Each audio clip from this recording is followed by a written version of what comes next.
कई साल पहले गांव की ऊंची पहाड़ियों में एक धनी किसान रहता था जिसका नाम द्रूस था। हालांकि उसके पास बहुत सारी भेड़ें और मवेशी थे, लेकिन वह और उसकी पत्नी दोनों दुखी थे क्योंकि उनके विवाह के बाद से बच्चे नहीं हुए थे। उनकी प्रार्थनाएं संतों, पीरों और साधुओं की प्रार्थनाएं भी बेकार चली गई थीं, उनका कोई परिणाम नहीं निकला था। एक दिन सफर से थका हुआ एक पीर गांव में से होकर गुजरा। वह श्रीनगर में बागों और मेवे के उद्यानों के बीच आराम करने के रास्ते में था। जब वह द्रूस के टेंट के पास से गुजर रहा था, पीर ने आवाज लगाई, अल्लाह के नाम पर अपनी खैरात मुझे दे दो। मेरे पास न तो गोश्त है और न ही रोटी का टुकड़ा है। लेकिन द्रूस ने जवाब दिया, मैं अपनी जिंदगी के हर दिन दयालु रहा हूँ, लेकिन अभी तक मुझे एक बेटे का वरदान नहीं मिला है, इसलिए मैं तुम्हें कुछ भी नहीं दूंगा। जिसे जन्नत ने मना कर दिया उसे कौन मंजूर कर सकता है, पीर ने निढाल होते हुए कहा और दूसरे टेंट की तरफ चल दिया।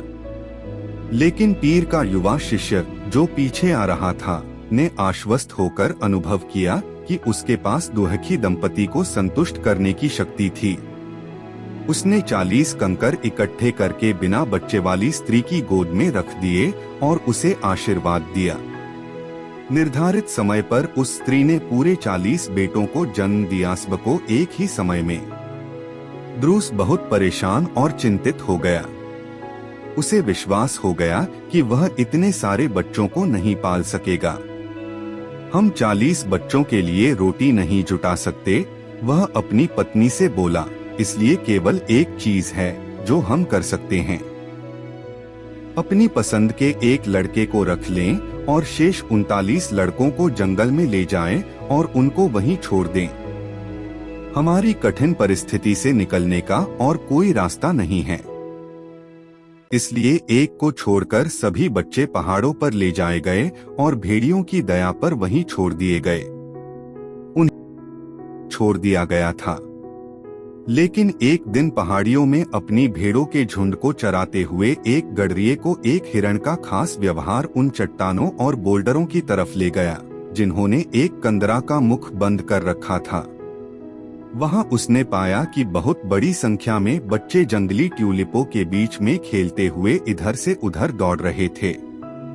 गडरिया लड़का डर गया। ये बच्चे कौन हो सकते हैं, उसने आश्चर्य से सोचा, ये इस निर्जन इलाके में कैसे आए। शाम को उसने अपने अनुभव के बारे में अपने पिता को बताया और वह खबर ऐसे फैली जैसे उसे हवा ने फैलाया हो। अंततः यह बात द्रूस तक भी पहुंची। वह फौरन समझ गया कि उस निर्जन क्षेत्र में खेलने वाले बच्चे उसके अपने थे। कई महीनों से वह पछता रहा था और दुखी था, लेकिन अब वह खुशी से झूम उठा। वह उस पहाड़ी की तरफ दौड़ा जहां उन्हें देखा गया था। उसने वहां देखा कि वे नन्हे नन्हे बच्चे जंगली जैतून और पिस्ता के पेड़ों के बीच छुपा छुपी खेल रहे थे। सभी बच्चे एक दूसरे से मिलते थे और बहुत सुंदर थे, लेकिन अजनबियों से शर्माते थे। जब द्रूस उनसे बोला तो वे दौड़ गए और खुद को गुफाओं में छुपा लिया। उसने एक दिन और एक रात उनका इंतजार किया, लेकिन वे अपने छुपने के स्थान से बाहर नहीं आए और वह भारी मन से अपने घर लौट आया। उसकी पत्नी, जिसका दिल अपने खोए हुए बच्चों की चाह में दुखी हो रहा था, ने एक अन्य पीर से सलाह ली, जिसने कहा, उनके भाई को ले जाओ जिसे तुमने अपने पास रख लिया था। उसे लेकर उस पहाड़ी पर जाओ जहां वे खेलते हैं। जब वहां पहुंचो तो उसे नीचे उतार देना और खुद छुप जाना।